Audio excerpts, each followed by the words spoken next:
Assalamu alaikum wa rahmatullahi wa barakatuh. Hi guys, welcome back to our YouTube channel. If you've not subscribed to the channel, please consider subscribing. Today we are somewhere, we have a guest, none other than Aisha, the activist FGM. About a month ago, she went to Accra, Ghana to represent Kenya. Hi. Hello, hi. How are you? I'm fine, thank you. Introduce yourself kindly. My name is Aisha Hussein. I am from Garbatula, Isiolo County. I am a mother. I am the founder and director of a local community-based organization called Every Girl's Dream, based in Isiolo County. And here, as you can see, we advocate for the right of young women and girls, and also I am the Kenyan Imimi, Isiolo County Chapter Ambassador. Kenyan Imimi is a platform that was started by the Ministry of Youth, in the leadership of Nadia Abdallah. It's a platform for the young people to, connect and find solutions to the issues that they face as young people. And also, recently I was nominated to be part of a committee member for the reproductive health network in Kenya, and I wear so many caps, but I'll be able to introduce myself as we go ahead. So about a month ago, you went to Ghana, Accra. You went to represent Kenya for a youth conference. So what was it about? The youth conference was a summit that was organized by the Youth Connect Africa, and Youth Connect Africa has been with Rwanda for the longest time ever. So they were giving the mantle to Ghana to lead the summit. So we had so many countries come to attend the summit. Young people from all over Africa were part of the summit. Okay, you being a girl from Garbatula. Oh, really? Yeah, you experienced, of course you went Ghana through aeroplane. Of course, yes. Was it your first time? Really, it was my first time to be outside the country. I have ever been on a plane before, but from Nairobi to Mombasa. But it was my first time out of Kenya. I have never been to Tanzania or even the neighboring countries like Uganda. So it was my first time in a big plane. Let me put it like that. Yeah, it was my first time, and it was a really enjoyable experience. Yeah. How did you felt? Okay.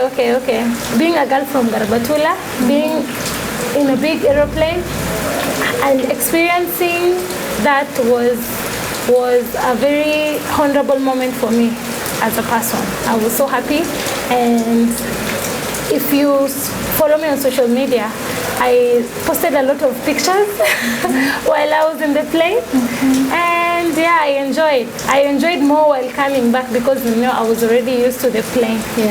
But when we were on our way to Accra, of course I was a little bit I was afraid, let me put it like that, because it was during the night time, and being my first time on an aeroplane, on an international plane, of course I was scared.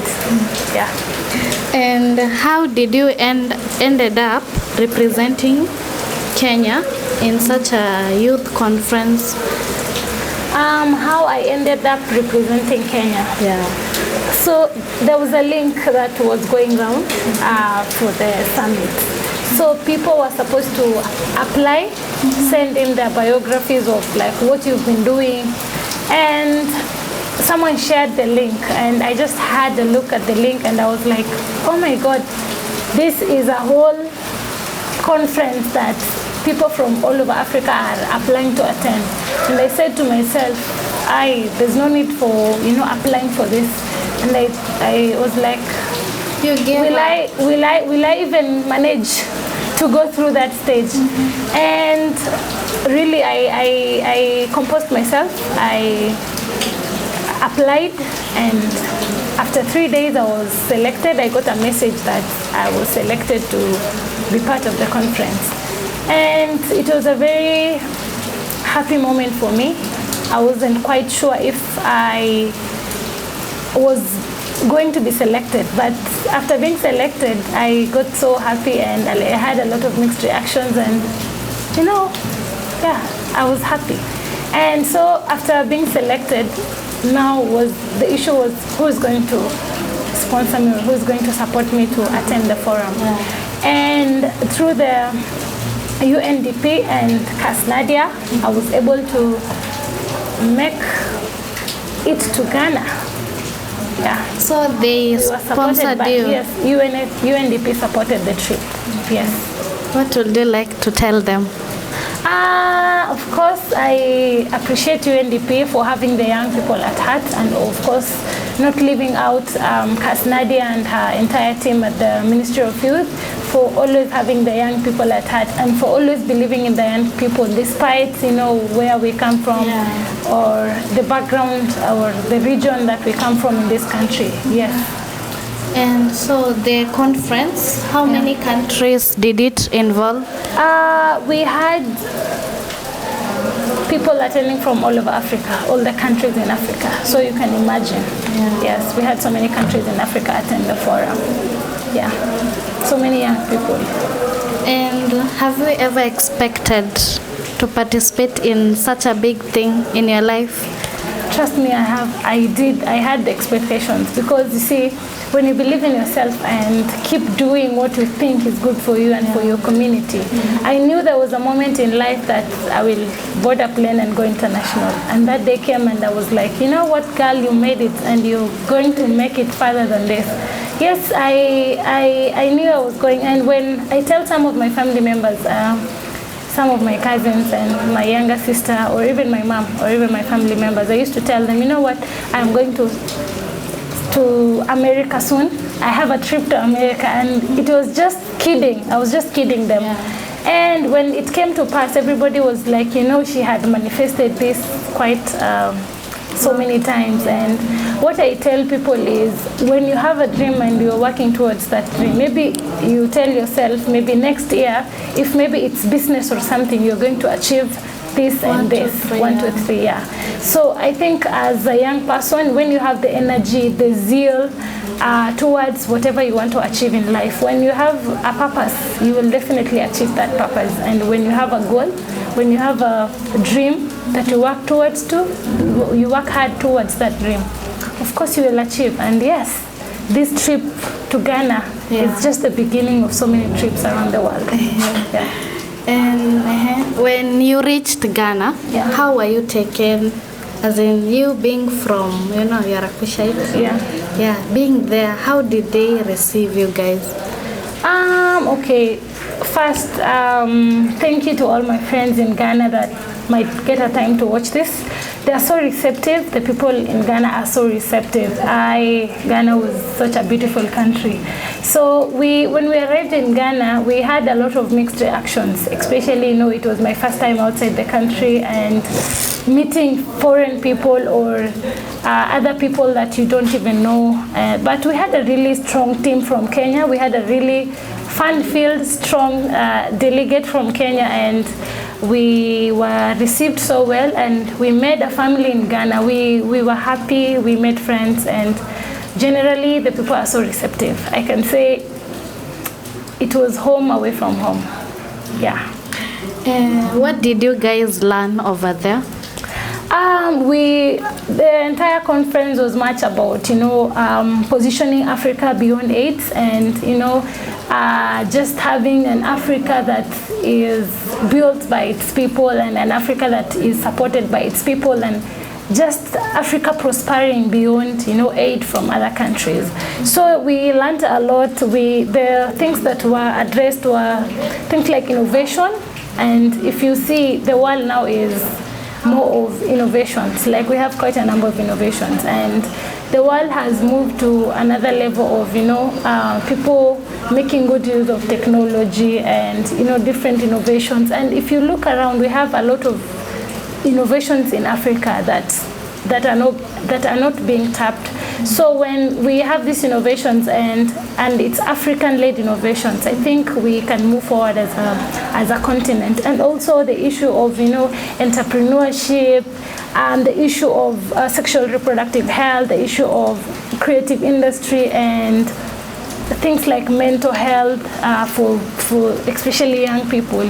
We had a lot of issues that were being addressed, and we felt really that are the issues that we wanted to be addressed as young people. Yeah. Can you tell us more about the mental issues?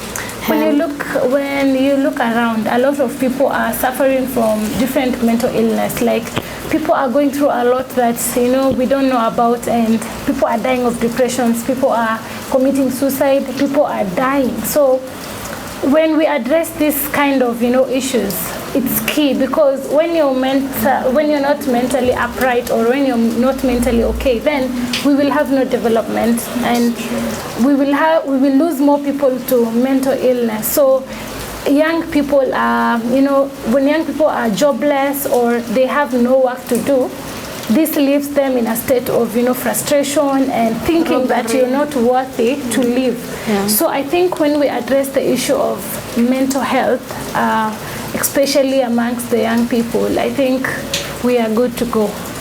Yeah. And on about the social health. Yeah. The health. Sexual reproductive health, yeah. So when we talk about sexual reproductive health, basically we are addressing women here. The issue of menstruation, the issue of female genital mutilation, the issue of women not accessing rights.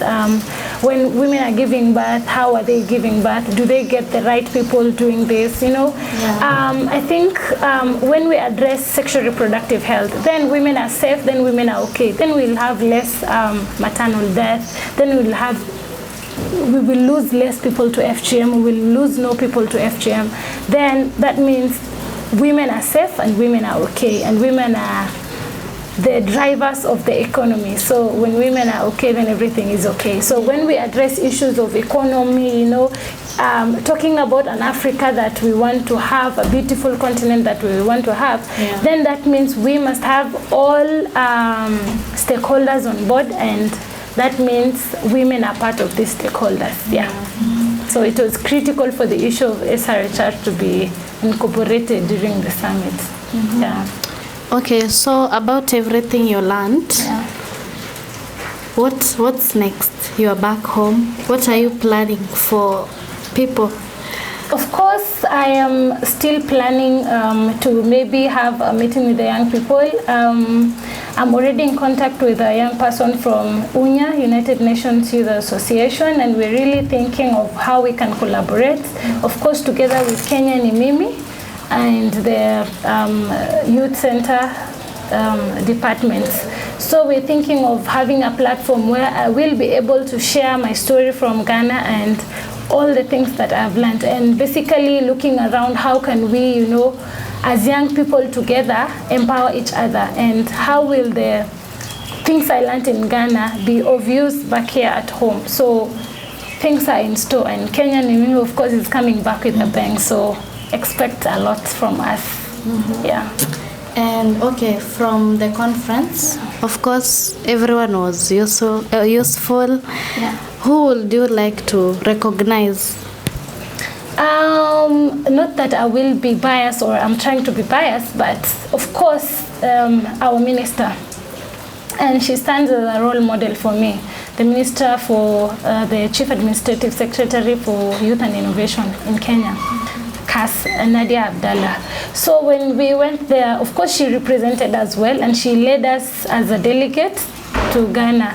And when I look at her making her speeches, and as young as she is, and it's an international platform, we have thousands of people looking at you or listening to you, and just her articulating herself up and addressing the issues that we have as young people and the different platforms that the government has in place for the young people in Kenya. And everybody was like, what? These young people from Kenya are full of energy. And the government of Kenya is so committed towards seeing the young people getting empowered. And of course, when we were closing the ceremony, we had our CEO for the National Youth Council, Mr. Roy Sasaka, close the ceremony. And I trust you me, we had a very, successful closing ceremony. And this means that the people from Kenya are full of energy. The people from Kenya and the young people from Kenya are committed to, seeing the dreams of the young people being achieved and seeing the young people getting empowered. Yeah. Those are the two young people that I felt, these people stood out for me. Yeah. Okay. Apart from the conference, everything you learned, did you find time to explore Ghana? Of course, yes, I did. I went around Ghana and I had the opportunity to see the statue for Kwame Nkrumah, a man that is full of history and an African man that was there for all the countries in Africa, actually not only Ghana. So when you read about Kwame Nkrumah, you see the passion and the zeal that he had towards seeing freedom being achieved in Africa. So I explored Ghana and they have really nice beaches there. And I went around, I took photos, I enjoyed, of course, as a young people, we like having fun and moving around. So I enjoyed Ghana and I enjoyed a lot in Ghana, and the only thing I didn't do was eat their food. And why was that? I didn't eat Ghanaian food, but I'm pretty sure the next time I'll be back to Ghana, I'll be able to eat, those jollof rice, banku, and all the food that they have there. Yeah, but it was a very beautiful time in Ghana, and of course it's a country that I wish to go back to. Yes. Why didn't you eat their food? It was a bit foreign for me, and it was my first time, so I was like, will it be like, will I have stomach upsets or something? And it's my first time, and I wanted to have all the time to enjoy Ghana. So of course the next time I go back, I'll enjoy. Yeah. So do you have, of course you have message to the young people. Yes. From everything you've experienced, what can you tell the young person? All I want to tell the young people is just believe in yourself first. Because when you believe in yourself, the whole world will. That is what I always say. Just believe in your dreams. Validation is always best when it comes from within. I always tell the young people that I come across, because as a young person, I think I have experienced, as young as I am, I have a lot of experiences. Of course, in terms of, growth and meeting people, connecting with people, and it's always good to take advantage of every single opportunity that comes your way. As a young person, you have to be there. You have to connect with every person that comes your way, because if you don't connect with people, then that means you have not made use of the opportunities that you get in life. So I think as a young person, my advice to the young people is just continue dreaming, have a dream. And talking of dreams, I want to take this chance to congratulate Kasnadia. She has a book that she wrote, Of Dreams and Whatever. So Of Dreams and Whatever is about a book addressing the young people and the young girls from communities that feel marginalized. So when you dream, it's free to dream, and it's up to you to work towards achieving your dreams. So my last advice to the young people is, no matter where you are from, what you're doing, people will recognize you, and there's someone watching, and there's always a space for you. So when there are not enough seats at the table, grab your chair, put it there, fix yourself in every single space that you feel like you want to be, but there's no space. So, and to my Garbatula people and to all the people who come from outside Isiolo, it's always, some people refer to as the people who came. Yes, if I put it in Kiswahili, watu wa kukam. Yeah. So don't say that you're from the outskirts of an urban center. So believe in yourself, and when you raise your voice up, the world will listen. So so I'm looking forward, of course, to 1 million trips around the world. Ghana is just the beginning of my trips around the world. So let's continue dreaming. Okay, so where can people find you on social media? My Twitter handle is at Aisha Roba, at Roba Aisha. Then my Instagram handle is at Mama Liban. Also, you can follow our organization's Twitter handle at Girl EGD, and also Every Girl Stream on Facebook. Yeah. Okay, thank you for coming through. It was such a great time. Thank you so much. You're welcome. I always welcome you to my office whenever you feel like you have an issue that concerns you. Thank you. Thank you. So guys, it was such an amazing talk with Aisha here. I hope you've been encouraged. She's amazing.